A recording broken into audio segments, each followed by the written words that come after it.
Hello everyone, hopefully my voice is loud enough. I can't speak louder than this, so this is going to be a relatively quiet episode.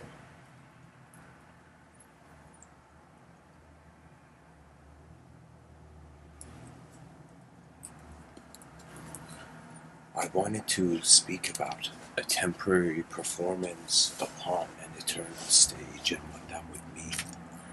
Why is the creature staring at a cosmos, and why is there a cosmos for there to be a creature in? We have to realize that regardless of any assumption on what the human being is,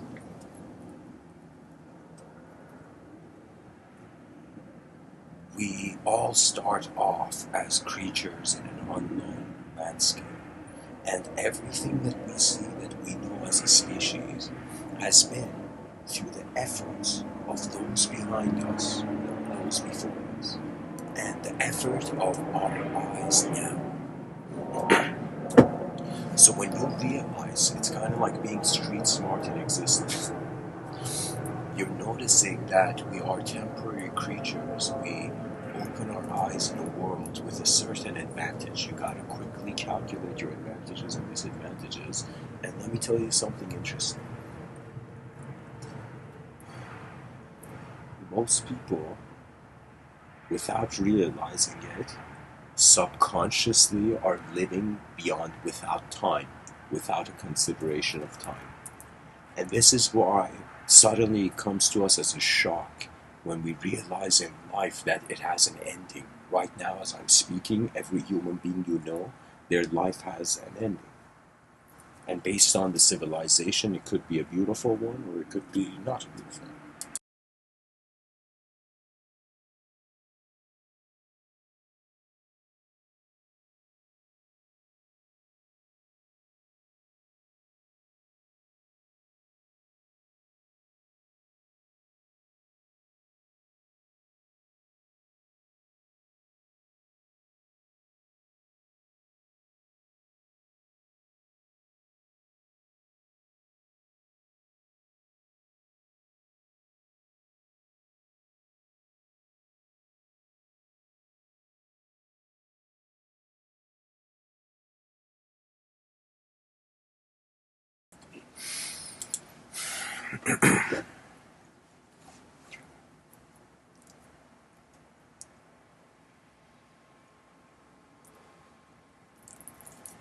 Life is an energetic performance, and it has two sorts of audience.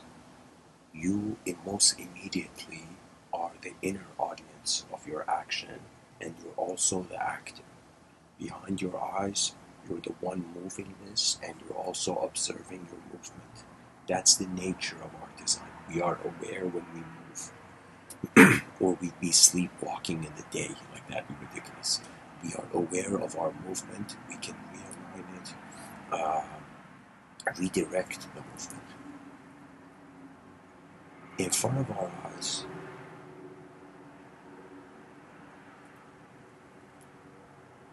or let me say it like this. In front of your eyes, you're a temporary performer in certain uh, existential conditions, in certain states of mind.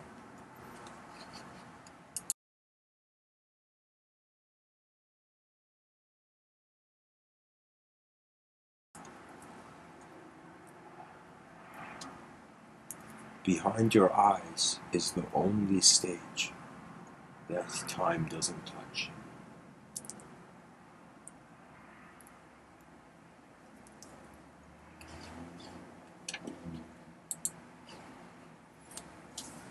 Out of curiosity, can people hear my voice, or is it too low?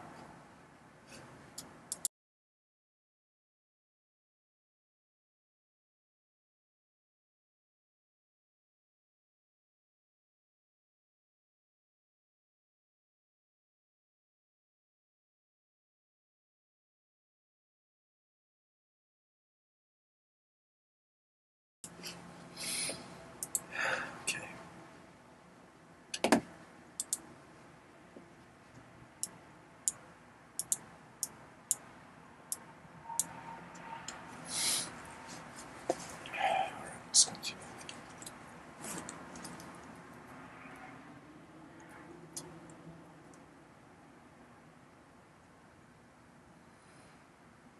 We are creatures on a rock in the middle of nowhere, temporarily here.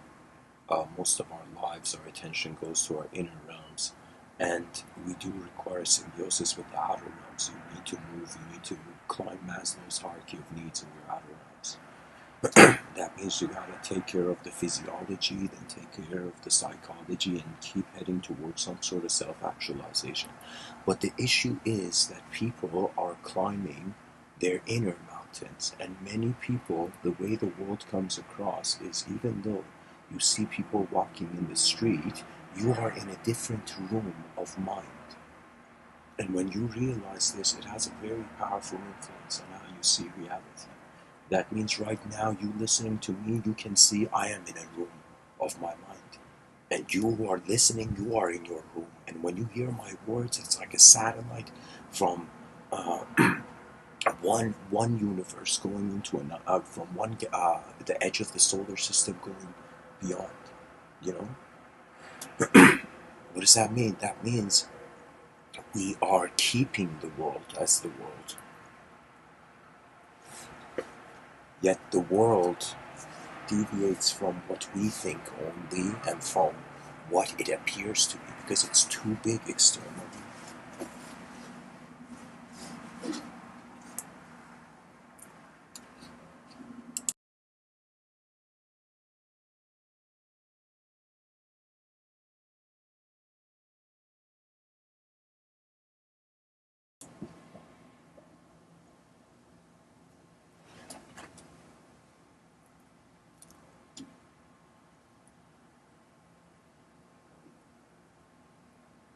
You know what's fascinating? You need eyes to see a world. And the mind is like a higher dimensional sight in order to be even perceived the subtler plane somewhere. When you look at ancient traditions, they had a different story of the world. They were looking at this world so much more multidimensional than it is now. And it is true, there was a lot of fallacies. Some people feel that thoughts, when they first emerged, people couldn't discriminate if it was a thought or if it was a voice. So the person would get a thought, run that way, and he'd suddenly think it's an instruction. It's just the whole relationship an existential creature has. That phenomena appears in front of your eyes when something happens. Like when I was a kid, Pokemon was the thing, and they would be like a wild Pokemon appeared. You know, and so it was a phenomenon. It was something that appeared in front of your eyes. But now, this phenomenon that appears beyond your eyes, internal phenomenon, this philosopher gave it a very nice name. He called it noumenon. Noumenon, the phenomenon that happens behind your eyes. It was Immanuel Kant, not Hegel. Immanuel Kant said this. Hegel considered thought as an internal object. They're in the same lines. They're continental philosophers. So,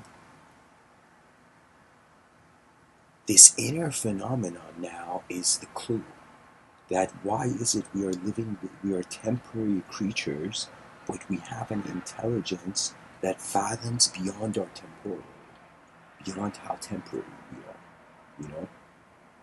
So we are a civilization that has become, we are creatures that have become conscious that this energy that we are, if directed, can endure its echo. It's the echo of your energy. So that means, I don't know, imagine in 200 years I'm long gone and my voice is still around. So it would be as if something from this moment echoed further.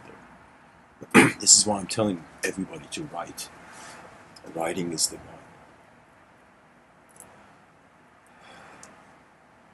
Writing is how the world gets a subtler shape.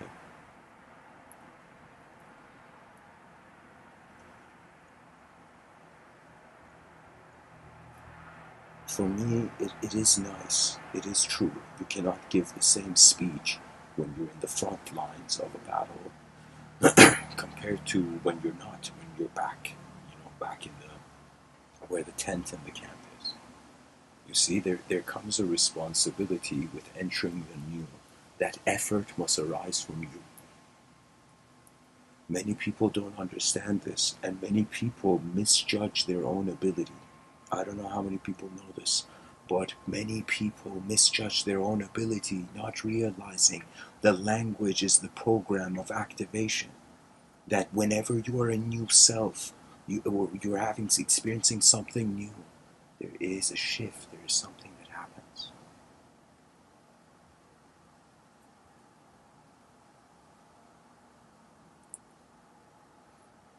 Sorry guys, I'm going to keep it down. Hopefully this volume will be okay.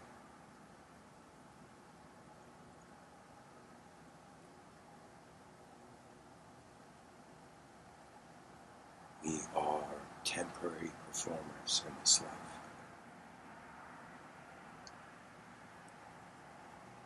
Our performance has a value to us, our inner realms, and it has a value to the inner realms of others and the outer realms. The outer realms is where people's inner realms comes into agreement.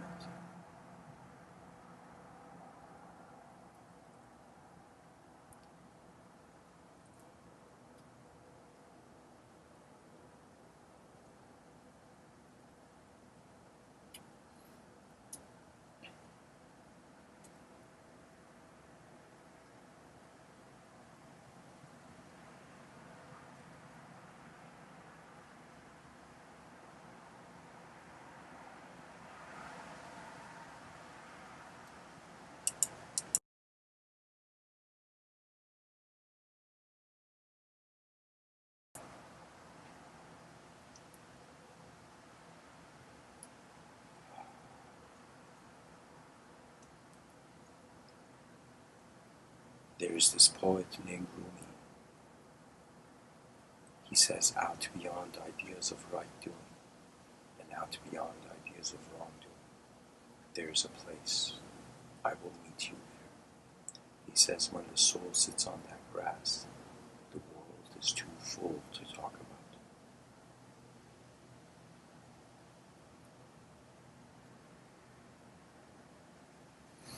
As if a temporary creature is enduring in this life. It is looking at the variables. It is noticing there are unknown variables, known variables, chaotic variables, simple, ordered variables, simple, complex variables. All these lenses upon the moment are there.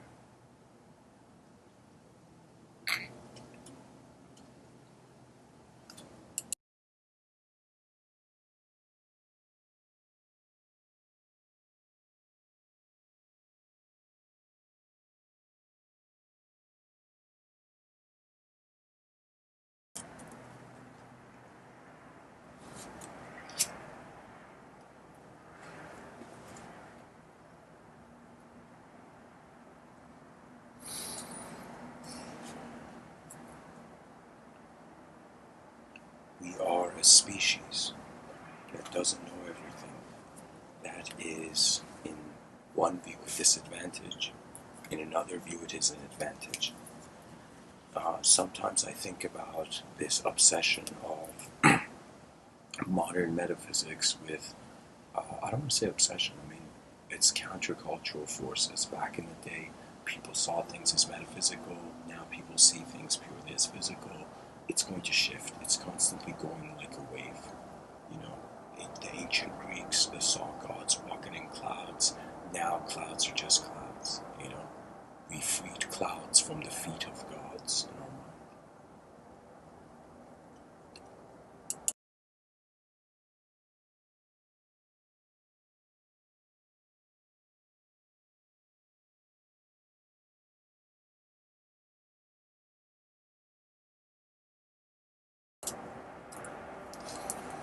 I don't know how many people have performed. I personally, in public, maybe I've given a few talks, maybe two.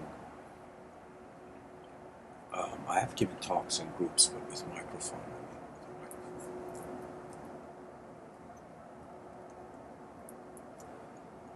And for me, it's the value of the life in the room. You see, children understand this. You could have a bunch of kids wanting to play a game, and the children will be drawn to the same experience. And even young children, many of them haven't seen chaotic dimensions, so no problem arises that long, you know, unless it's a conflict of consequence. That means it's like when the consequence, I think it's just natural human analysis that if you see you can get an experience, you go towards it. Now, there may be obstacles, you judge the obstacles to that experience. If the obstacles are more, then the method changes.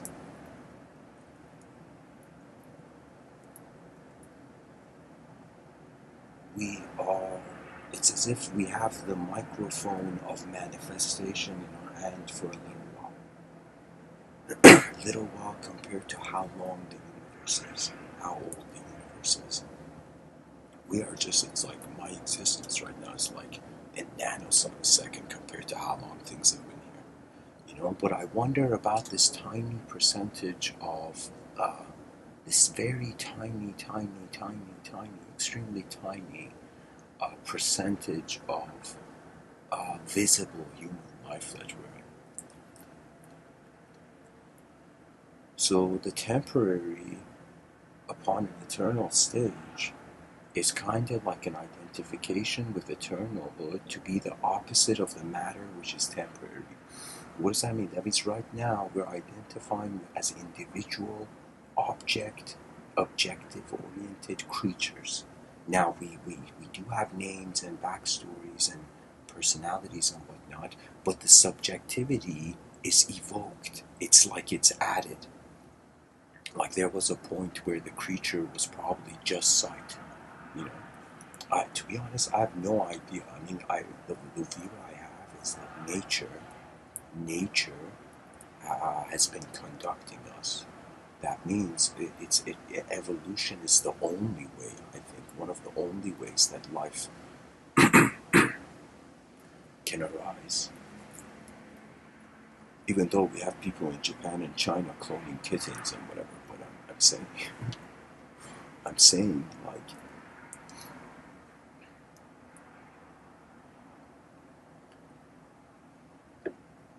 if you had to teach the human being, you see, we educate the human being, for example, on sex, on reproduction.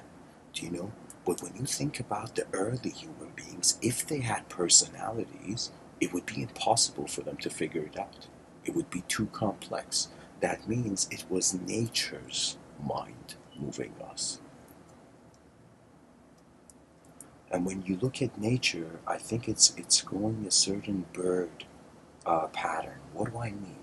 You see the bird, before the child hatches, before the bird lays the eggs, it builds a nest.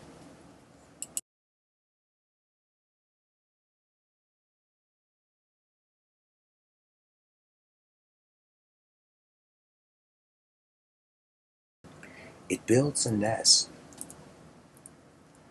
and then the eggs hatch. The children are raised. And I don't know how many people have seen baby owl videos, but the baby owl falls down. So it's as if it's all of nature has been getting the nest of manifestation ready so the human being can leave the nest.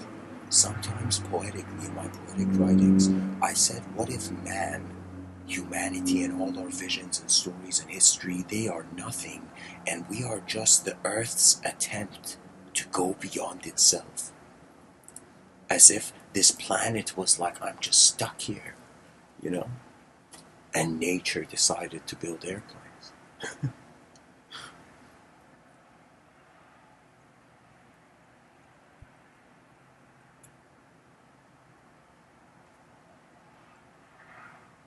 There are too many great questions in this world, and very limited answers are there for them currently.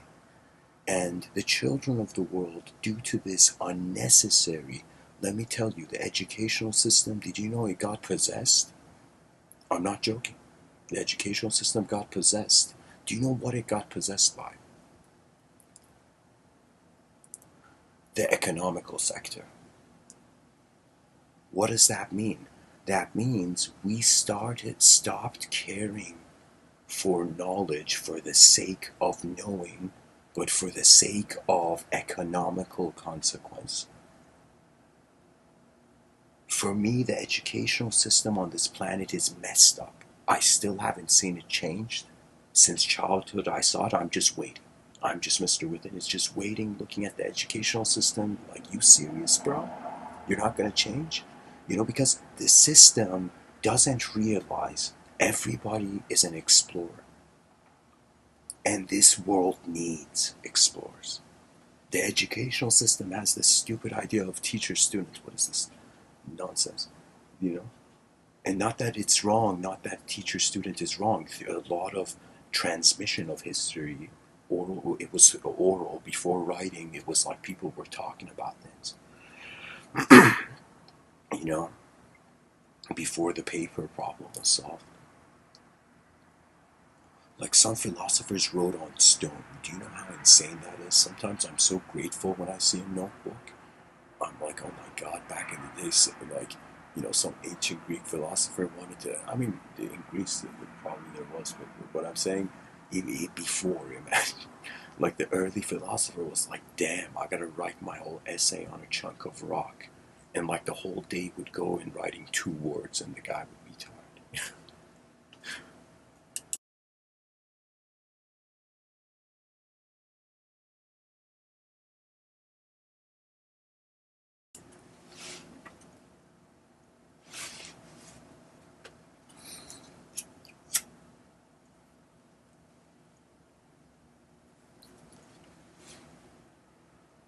Something strange has happened. You can see it in the future generations. I would call it the shortcut generation.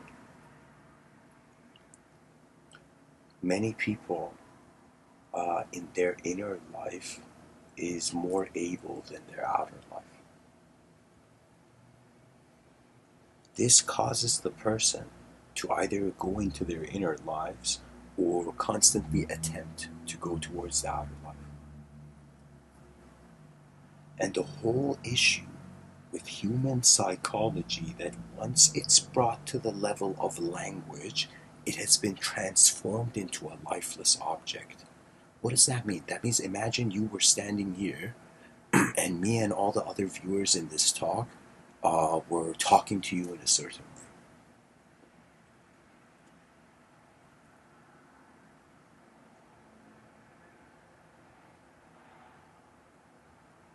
We would see,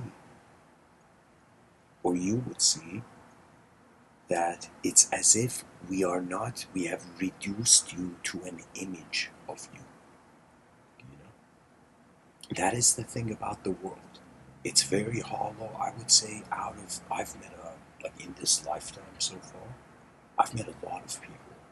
I feel like, compared to my ancestors, how many people they would see in their lifetime, and compared to how many people I'm seeing, my eyes have seen, and communicated even with, these very few people have seen me. I can tell you, very few people, even out of my family members, I felt they saw the real me, or even inkling of it. Do you know? Because the Japanese have a saying. They say the man is the room he enters in. The man is the room he's in. So, for example, in any performance, you're setting the subtext to the performance, to the act. What does that mean? That means if you were a filmmaker and you were directing actors, the actor would ask you, what emotion does this guy have? What is he thinking before he does this role in the scene? So that subtext, everybody is technically acting as a thought, as an individual idea, and have a subtext, and that subtext is their conditioning, but at first it is their conditioning.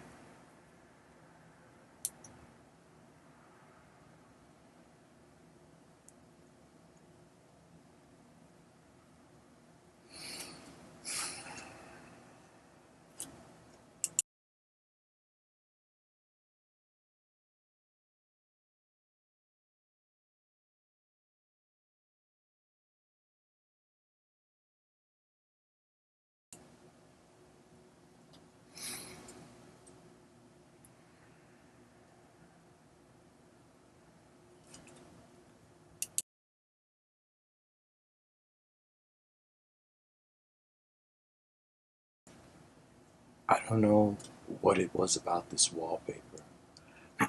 Excuse me. What it was about this wallpaper that I chose. There was something about a person running towards the stars that is always inspiring. And if we were in outer space, if me and you were, let's say this was the future and we were in some outer space station of humanity open to the public, we would feel not as Earth, as human beings. You know, it's kind of like this quantum physicist, they asked him, what are the results of quantum physics like? And he said it's like a jaguar that is taken from its natural environment and field where it runs and has been put in a cage, and now we're looking at what a jaguar is. I feel when humanity technologically finds itself able to move beyond the Earth and go and live beyond the atmosphere comfortably on a massive level, we will no longer identify as Terrans.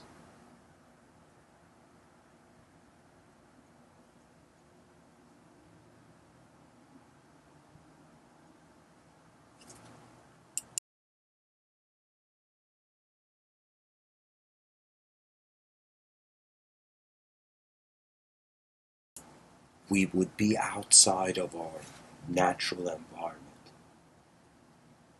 That means, imagine I was giving this talk on Mars. We had colonized Mars and we were living on it properly, and imagine I was talking there.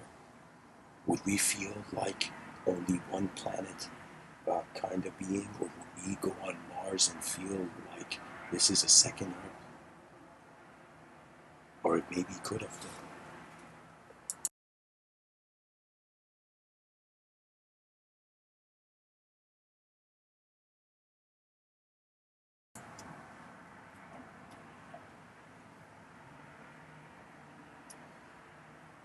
Everybody sees this temporalness. For me, the best meditation, a simple meditation anybody can do, and technically you don't have to do anything, you just have to look at a candle melt.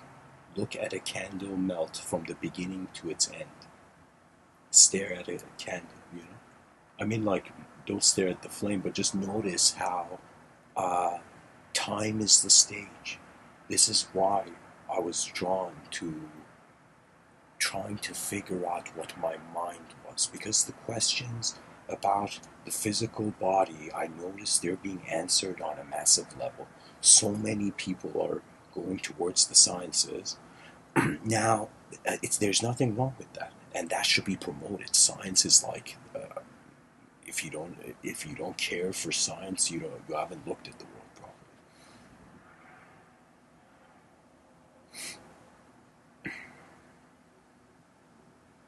But what I'm saying is, some questions are not being answered.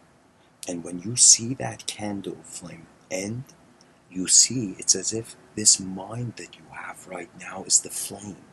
And the wax, the candle wax, is your biological body. And Mr. Within is saying, what are 8 billion candles on a rock, on a pebble in a light beam doing with their lives? And for me, the only option, I've sat down and thought about this many nights, is to see what an advanced civilization would look like. Once we see that, it's okay. I'm okay to go into the good night, whether whatever. But the important thing is whether gentle or not. But the situation is, we want to see how far we can go. It's like, for me, it's ridiculous. It's ridiculous that so many just it's I mean, it's not ridiculous, but I'm saying, when you look at it from the future, it feels ridiculous that many people, they want the best for their family. But what about this species idea? What is this leap from being in an individual national tribe into a sort of galactic being? When will that happen in our history? You see, reality communicates as an image, and let me say it like this: reality communicates as if it's a film, and you're in the film. You're like, holy shit, am I here? you know, that's how it feels to me every day when I wake a sort of wait a minute, there's more. I thought I finished the level. There's more levels to this existence, and that's the curiosity part. You see, the person who's trying to know everything, uh, you will get so bored, you will suddenly be pushed towards the humble. You'll see. No, it's like this notion of, for me, sometimes people are not, we have to realize we're creatures that the mind is processing various images, let's say. So what does that mean? That means your memories are how you existed in the past. So let's say you fell from a bicycle, okay, and then next time you see a bicycle and someone's like, hey man, you want to try this bicycle? And the person's like, no. And where did that no come from? They may be in that no moment having no idea, but the guy maybe fell when he was young on a bicycle or something. So the mind is a very advanced, whatever it is. At best, because it uses language, the mind, that's the only way we can perceive it as a technology. So for me, I notice there's some people who feel it's just pure materialism. There's some people who feel it's pure immaterialism. It's the will of something else.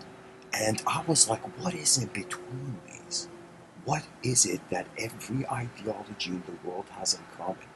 And I was looking at the different belief systems, different ideologies until it hit me. The experience of language. That is the clue. And I'm sharing this for all the advanced communicators who might listen to it. Language. It has been there and not been there at the same time. That's its value. It is the law of the land, yet the law is not the land.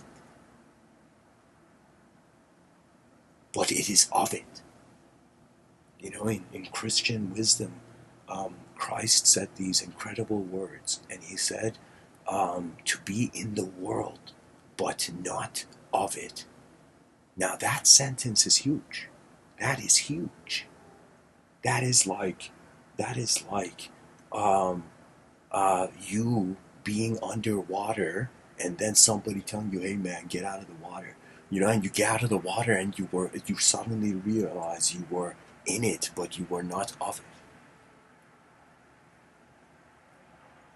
You see, we are the intelligence of the land. That means on some level, I was like Native American. Metaphysics is very hard.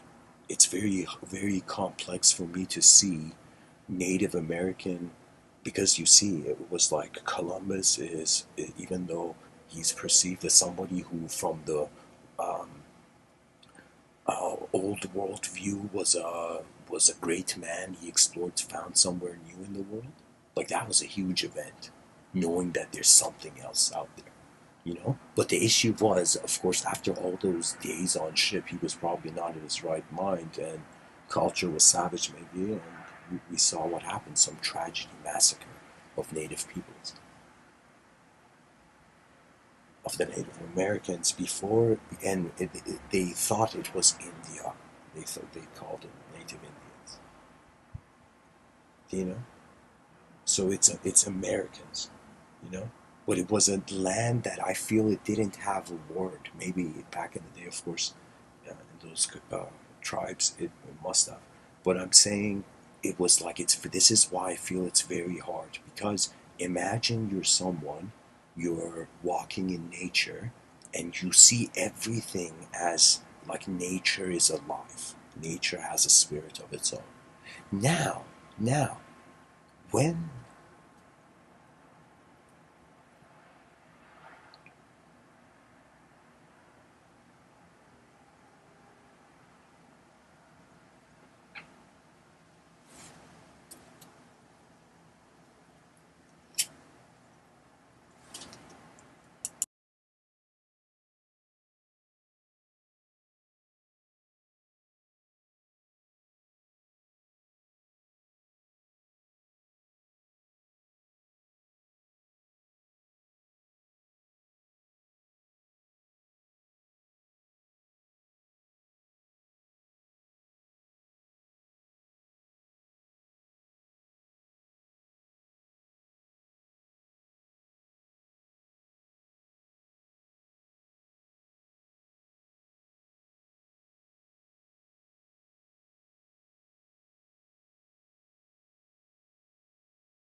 continue to talk. I think it was like a 10-minute gap or something.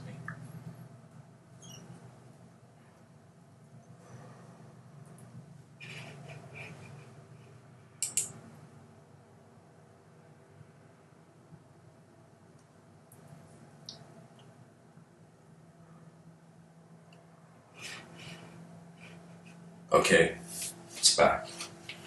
Probably was more. Okay, anyways.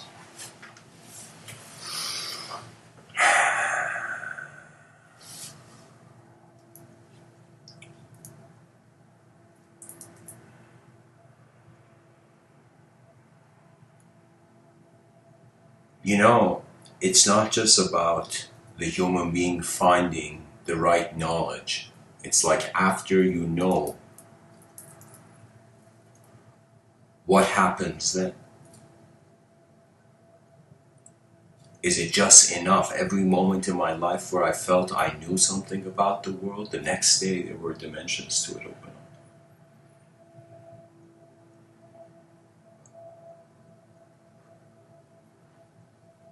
You know, it's this kind of revolutionary view, I think, of seeing that the soul has a known component and an unknown component, this ancient idea of the soul, which the word derives from breath. Back in the day when a person died, they would stop breathing and people were like, yo, the soul left, look at that. You know, it was like the guy was breathing a minute ago. So the word extends from the word breath. But the idea of the soul, that there is a known component and an unknown component to your intelligence. And the known is temporary and the unknown we don't know. And this is the veil that is inspiring. I was talking about the educational system earlier. This is the veil that should inspire the educational system. So we're temporary creatures, these candles in the darkness of the cosmos. Infinitely, there's galaxies, stars. It's like, you know how certain video games, when the video game designer, the person developer, the developer creates an engine where wherever the character goes, the same kind of pattern of world builds. So the person can make this giant world, cyberspace world, but it's like the same thing reanimating, you know? And it's like the universe is very vast, very big. And it seems to be infinite. Who knows? There's so many galaxies out there that, you know, probably there's life, you know? But what I'm saying is,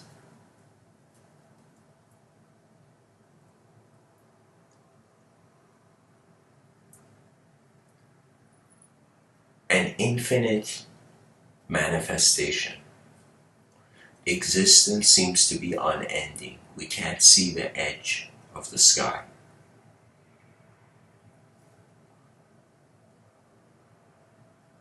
So that's the eternal stage. The vastness of existence. Even though we're on this small pebble, it's giant. The landscape is giant. Now, we are a temporary performer, and when we look at it, it seems that we're alone. Fermi's paradox, we're all the aliens.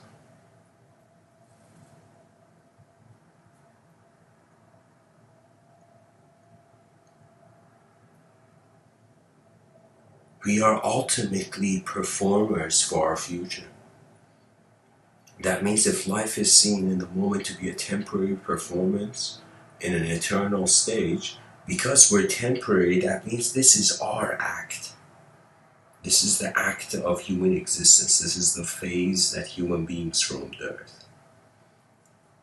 And if you think about how many types of species there's been on this planet, you know, one night I was even thinking that if you think of the planet being much smaller in size and a lot of space, debris, whatever, you know, whatever, rocks, meteors, whatever, all this particles from everywhere around that were passing by got pulled to this rock.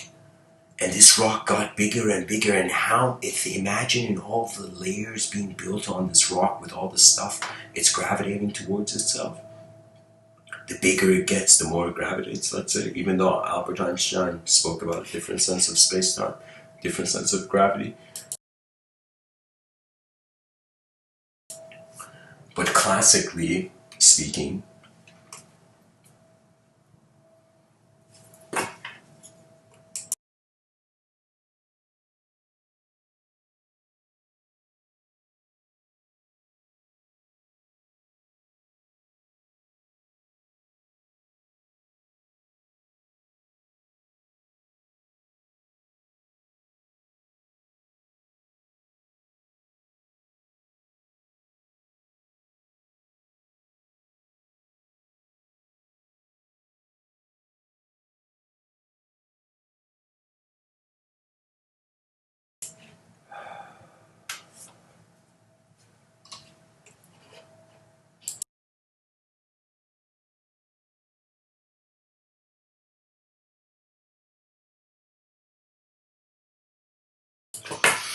all the types, imagine on that rock getting bigger and bigger, all the levels, all the particles from outer space that imagine once having the potential to hit sunlight can animate. So it's kind of strange. Aliens aren't just out there. I feel they are in the earth. But it takes them billions of years to evolve for us to see them. You know? That's one way I thought about it. Of course, I'm just one person in a universe of a billion trillion stars. What can I really say? I am a messenger of the eyes behind my eyelids.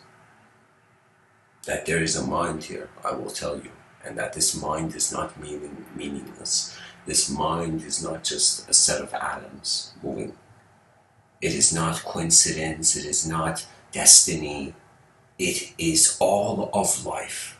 Mr.Within will tell you, is an opportunity. The mystery is solved. What was the purpose of life? All those human beings asking that question. It was an opportunity.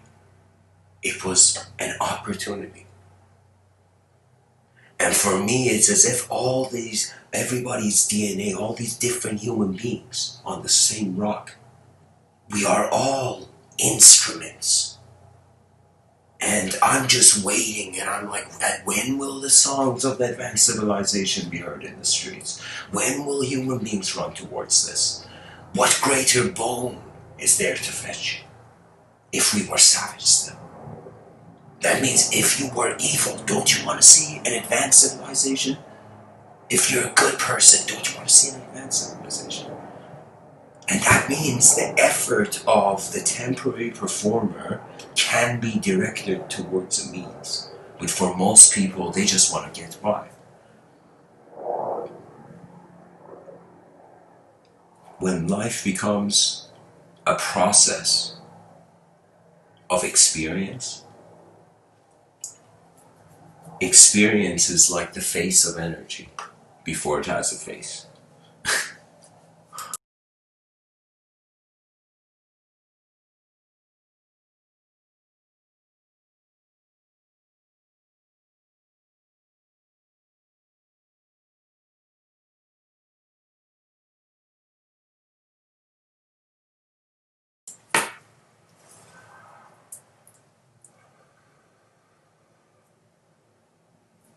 Right now, especially when we look at Western culture, at least the way I see it, is that the idea of the soul, the idea of God, has been pushed aside. And what has replaced it? That means the soul has been pushed aside, the idea of the soul. The idea of God has been pushed aside. But the idea of other worlds and parallel selves hasn't been pushed aside. And so there's this blurriness of seeing that life has always been telling. Like, this might sound strange, but sometimes I have what I consider just certain silent moments with the cosmos. And in those moments, I can't tell you, but you can see the future of a pattern, energy pattern. That means, imagine the guy doing Tai Chi, right? He's seeing the energy in his body. Now imagine some guy doing Tai Chi where he's seeing where that energy will go thousands of years from now. For example, I'm saying. Just that the sophistication of not just the destiny of the shaped, and being philosophically daring enough to look at the face of your world and wonder if it's a mask. Oscar Wilde has this thing, this writer, he says, give someone a mask and they will tell you the truth. Do you know? I hadn't heard this was way before I gave the talks, but I later on I was looking at, like, reading quotes, like I have these quote tunnels in these episodes, and I saw the quote there, and it was like, it makes sense, but what if the world is being masked? And it's being masked in two ways. The way we think outer events are happening, and the way we think we consider inner events to happen. Because behind your eyes, even though I speak about the mind side, the attention of the being, this concept of parallelhood is the reimagining of the soul.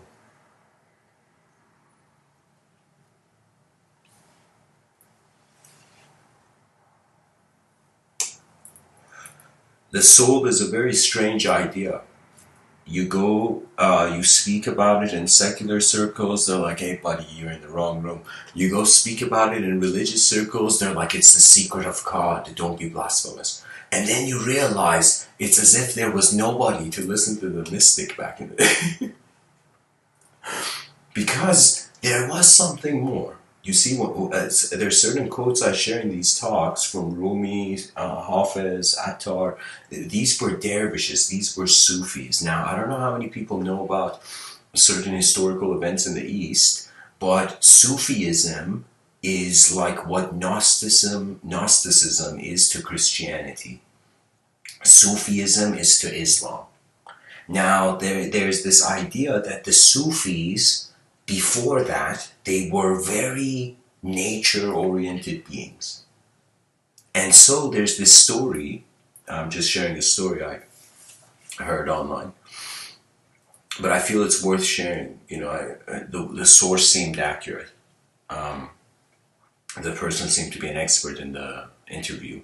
But the idea was, what the person was saying was that the notion of the Sufis and the idea of it emerging as a denomination in Islam was that the Prophet of Islam, for example, he gets a vision one week that there are these people coming by, the Sufis. I'm explaining to you the distinction between Sufism and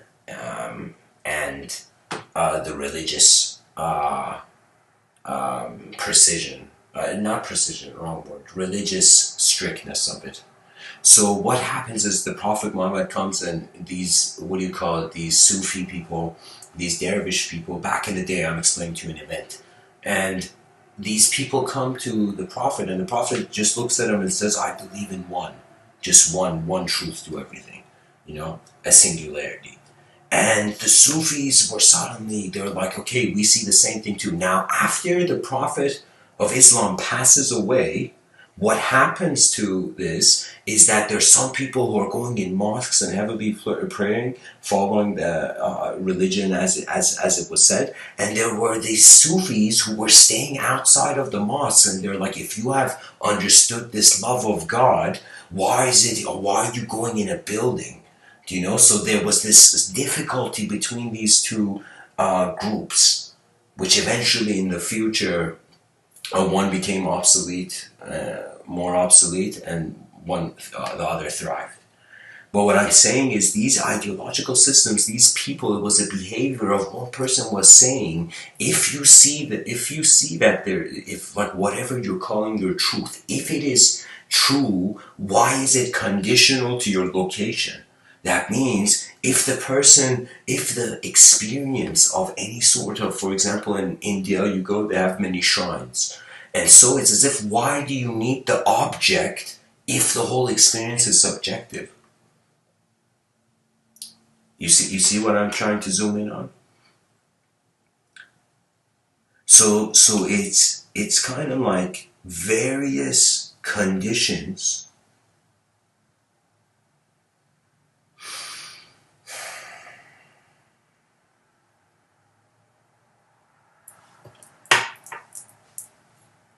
keeping the candle flame alive.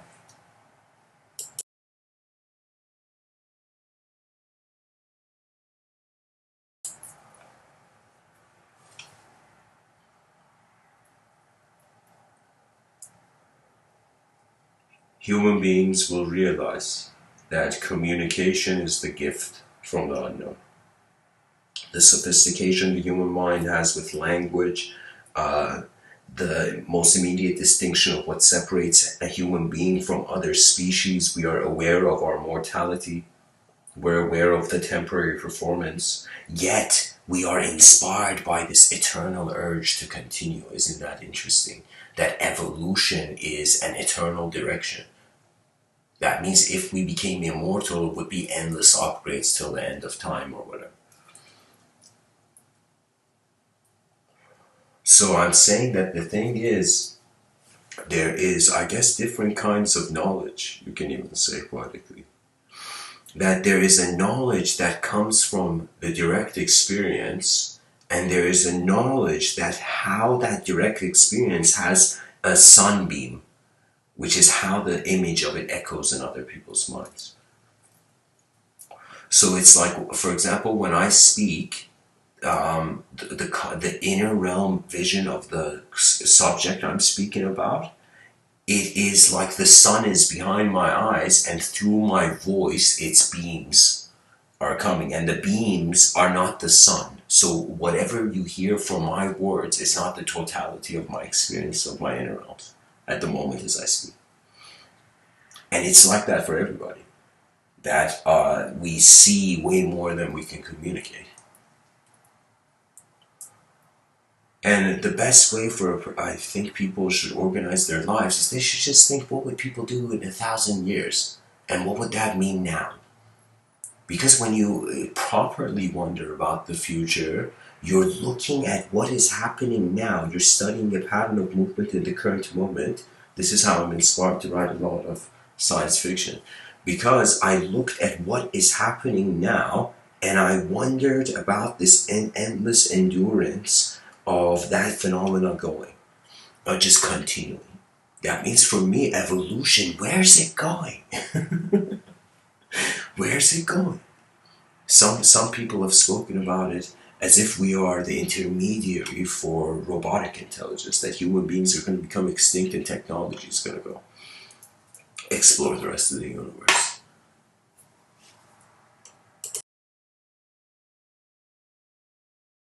Me personally, I've worked on this vision I call Civilization 2.0, which you can search for it and see the talks I've given on about it. But for me, I noticed that there is no point of changing the old world, because we can't. It takes too long to sieve out, to filter out what was good about the archaic and what was bad. So the archaic has an influence in people's mind. What does that mean? That means Civilization 1.0 is a way civilization happening, is a prototype. Now, Mr. Within is like, let's not try to make the prototype into something great. We can envision a new format. Just like how you wake up and there's a new value system upon the day, similarly, we're 8 billion creatures that if we were smart enough, if we were genius enough, we would suddenly zoom in on realizing that language is our peace depends on our communication. Our communication depends on what is real to our eyes. We have to find an ultimate common denominator story. And right now, philosophers, poets, artists, I see them as archaeologists, as if Terence McKenna spoke about the archaic revival and they're like, all right, let's start digging. And what does that mean? That means if the past is resurfacing and we are aware that the past resurfaces, we can reconsider the space. For me, there was something, guys, I'll tell you, and I think children should be told this at a young age. I wish I was told this at a young age. But I was a side character to my own mind in this life for a while, till 2011. Only after 2011, there was an important experience that happened, that I suddenly wondered, why am I the side character of my own eyes, my own attention? There was this strange rage there, and there was something honest about it. You see, honesty has to do with a sort of, I gotta correlate it to the idea of purity, okay? And this purity, there is an external purity and there is an inner purity of how much you abided by your natural impulses as a human being. That means you did not forget yourself in this world, regardless of what you did. But you realize how you require that to see the world.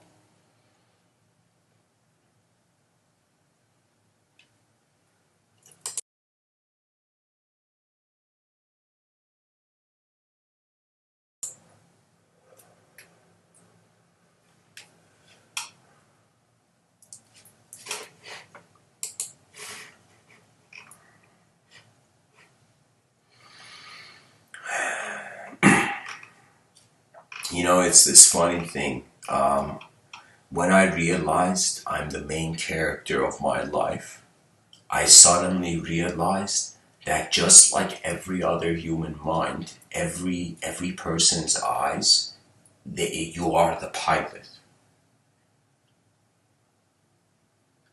You are an attention piloting here. And Mr. Within feels at its core, it's a field. So technically, the edge of your mind is the edge of what is reality. And if we all these yogis, the dude was like, yo man, you gotta turn off your mind before you see this, vision, And the guy's like, how do I turn off my mind, bro?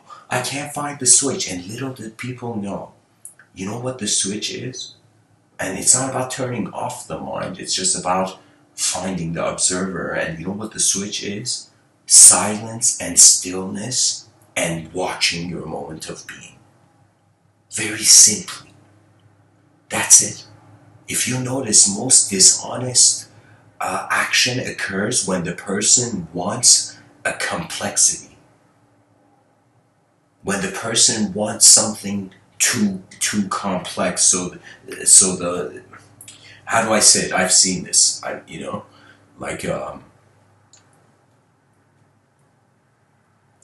can say this, that everybody is looking at a world, and I think even if we got all the members of the species to look at one human being, we would see that every mind has this potential for endless animation, just like that video, what do you call it? I said it earlier. That game engine for a video game developer. Do you know that the character, wherever it goes, a world simulates? I feel that it could be that as our egos, our individual senses of being an individual in a moment, that wherever it's going, you're constantly reanimating it from the past. So I feel to be an individual is to be in space and time. Now, if we were to wonder about an experience moving beyond space and time, It would be an experience beyond speed and direction. Because for speed, you need to have space. And for time, who shot that arrow?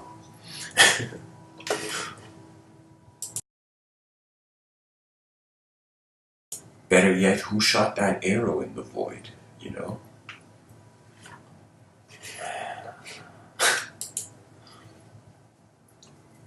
So guys, anybody listening to this, feel free to share if you have questions or ideas, But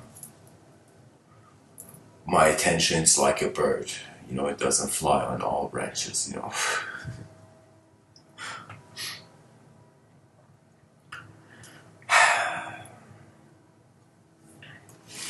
You know what? I'm gonna do something I think I did it years ago, maybe I'll do it again. I'm gonna go into a Shakespearean quote tunnel.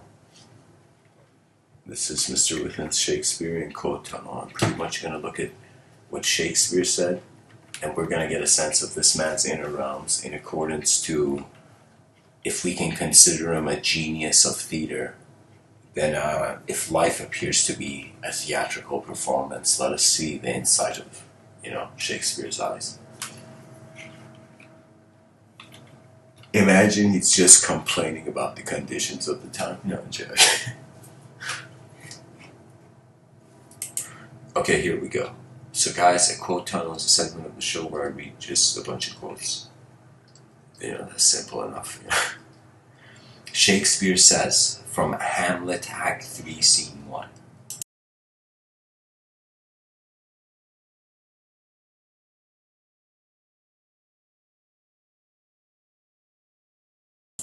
To be or not to be? That is the question. As You Like It, Act 2, Scene 7, again from Shakespeare. He says, all the world's a stage, and all the men and women merely players. They have their exits and their entrances, and one man in his time plays many parts. Guys, there we go. Shakespeare,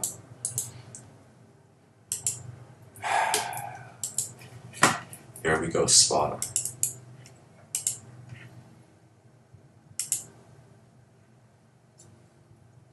So that quote, guys, is very key. That's pretty much what I've been trying to say, like Shakespeare. This man was ahead of his time. Shakespeare says, from Romeo and Juliet, Act 2, Scene 2, Romeo, Romeo, where art thou, Romeo? Sounds like Juliet's in a dark room, Sorry guys, I'm not as much of a Shakespearean scholar as I may come across. Richard 3, Act 1, Scene 1. Now is the winter of our discontent. I mean, guys, totally, they had to speak in verse back in the day, because what would give flavor to language? Infusing it with the world, with nature. From Macbeth, Act... Okay, these are all from his scenes. Okay, let me see his actual quotes. Alright, hang on, guys, hang on.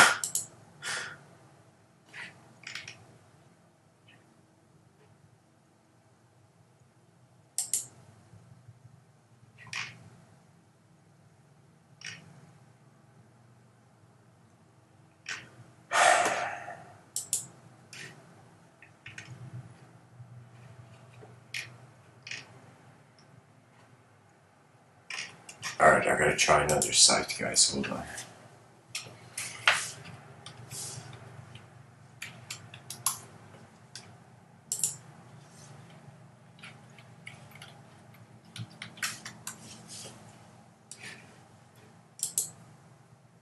There we go, here.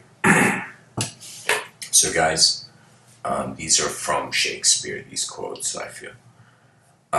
So William Shakespeare says, hell is empty and all the devils are here. Holy shit. William Shakespeare says, we know what we are, but know not what we may be. Shakespeare was like this very insightful guy where he was like pointing,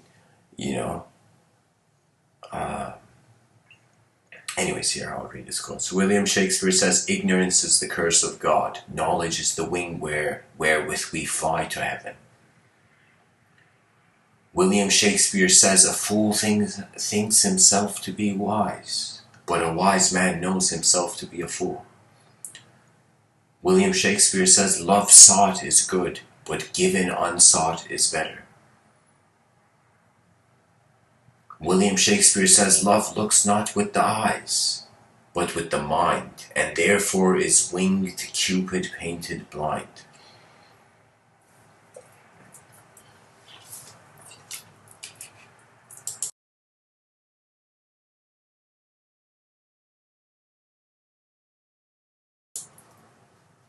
William Shakespeare says, cowards die many times before their deaths. The valiant never taste of death but once. I think the difference between the valiant and the coward archetype is that the coward has reacted to their assumption of an inefficient future. But the valiant have kept that future unknown and are still attempting for it. William Shakespeare says, when we are born, we cry that we are come to this great stage of fools. Guys, this quote is epic. He means that, I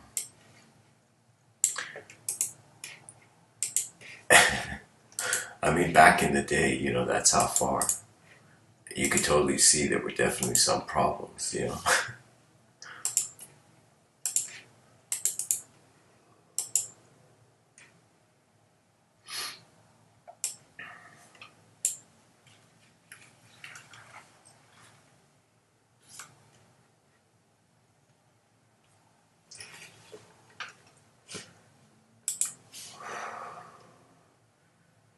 William Shakespeare says, what a piece of work is a man, how noble in reason, how infinite in faculties, in form and moving, how express and admirable, in action how like an angel, in apprehension how like a god. Oh, he's talking about the human being. So he's saying, look at this human being, that it's noble when it comes to its reason. Its faculties are infinite. That means it has potential for so much. In form and moving, how express and admirable. How expressive and admirable. I mean, it was probably expressed would be expressive. In form and moving, how expressive and admirable. In action, how like an angel. In apprehension, how like a god. Wow, William Shakespeare, they should just put this quote on the wall of a school, and it's gonna inspire a lot of kids, What are schools doing? They should put quotes on the walls, everywhere. The teachers are the walls.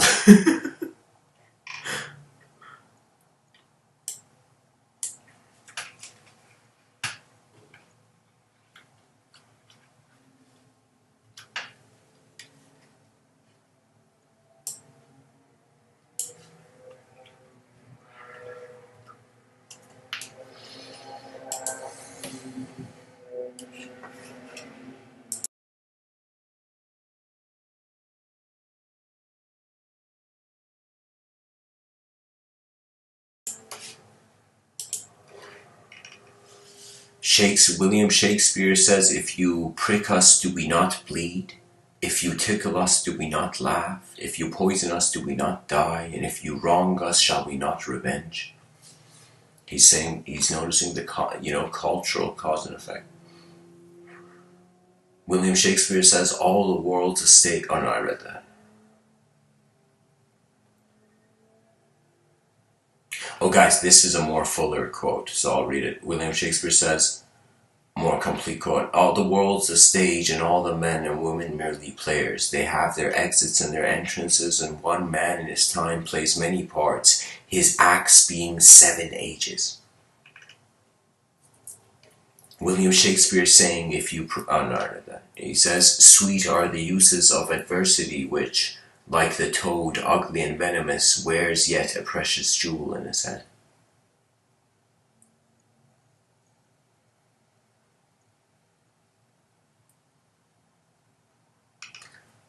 In his head, so the mind. William Shakespeare says, some are born great, some achieve greatness, some have greatness thrust upon them. That means some people are just walking by and so like suddenly like they go save someone and they're like, yo, greatness got thrust upon that person. Literally life was here, you gotta hold greatness now. William Shakespeare says, and this our life exempt from public haunt finds tongues in trees, books in the running brooks, sermons in stones, and good in everything. William Shakespeare says, oh, what may man within him hide, thou angel on the outward side. Wow. Wow. Okay, so my respect for Shakespeare just grew.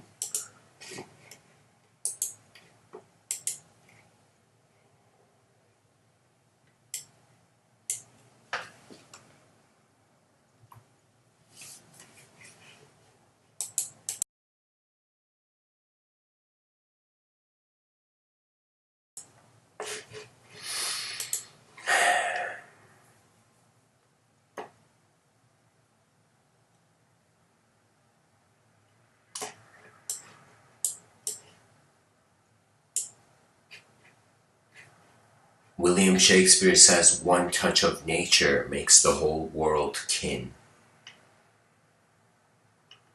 He says, and this our life... Oh no, I read that. Give every man thy ear, but few thy voice. Yeah. But unfortunately, communication can't evolve without the voice. William Shakespeare says, uneasy lies the head that wears a crown. William Shakespeare says, nothing can come of nothing. William Shakespeare says, if we are marked to die, we're enough to do our country loss, and if to live, the fewer men, the greater share of honor. Shakespeare says, give me my robe, put on my crown, I have immortal longings in me. Wow. That's definitely kingly ego. That's ego at the royal level.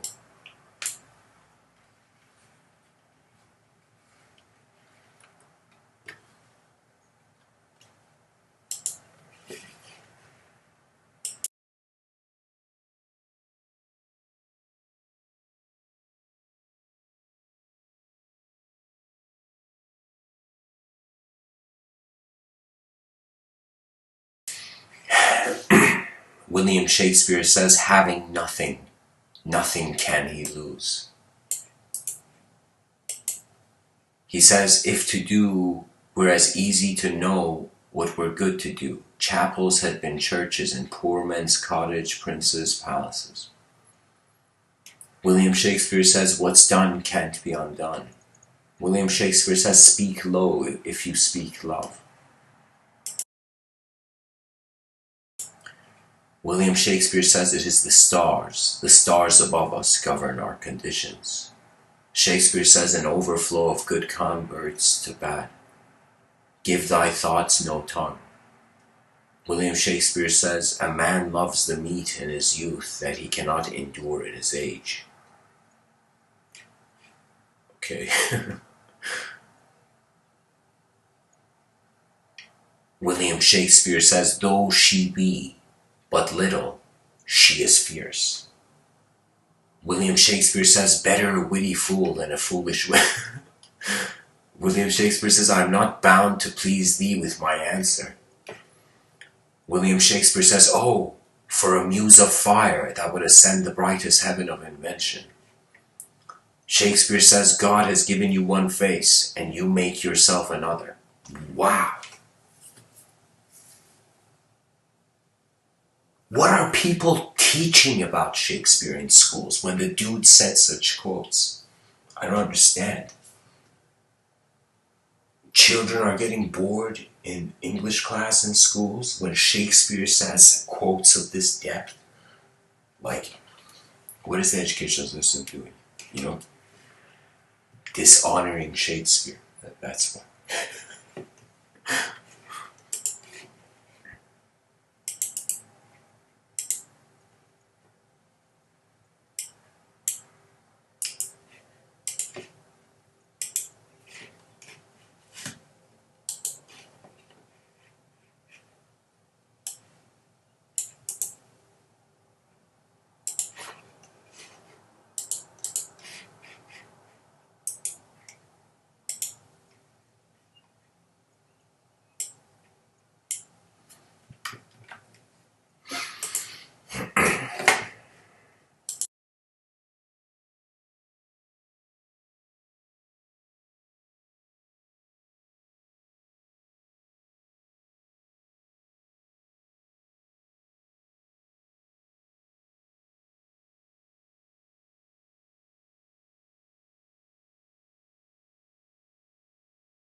Guys, I'm gonna end the Shakespeare tunnel, the quote tunnel, but that was very insightful. You see, there is, when you wonder about how, if you were to become certain an object is in front of you, like look at any object in front of you and touch that object, it's like, how are you certain? The certainty is instantaneous, and it's the fact that the object remains. Now, imagine if the object that was in your hand was moving so fast at the speed of light that it would not exist. You would not see it, you know? And then it'd be the wonder of how much of reality is simultaneously being imagination. And where is the source of that imagination, which I think becomes synonymous with the hard problem of consciousness. So anyways, we are candles in the dark. We are temporary performers upon an eternal stage. We have the faculty of our mind and our intelligence, which really it's analysis of information. That means that's on some level physical existence, I would say. Now, when we have the greater experience of emotions, purpose, passion, vision, love, you know, these are things that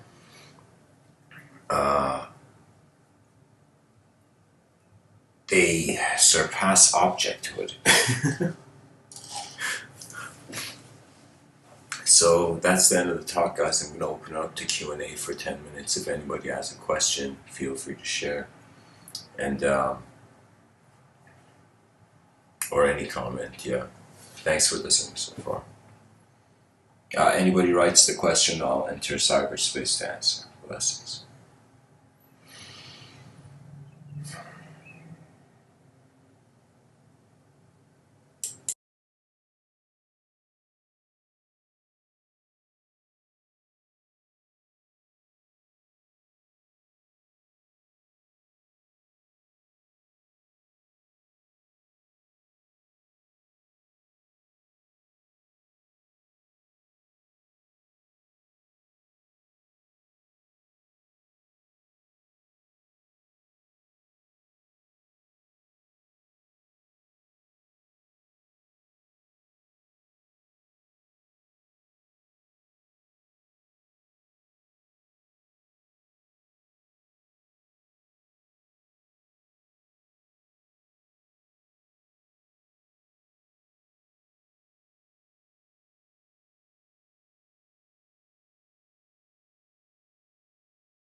Okay, thanks for tuning in, everybody.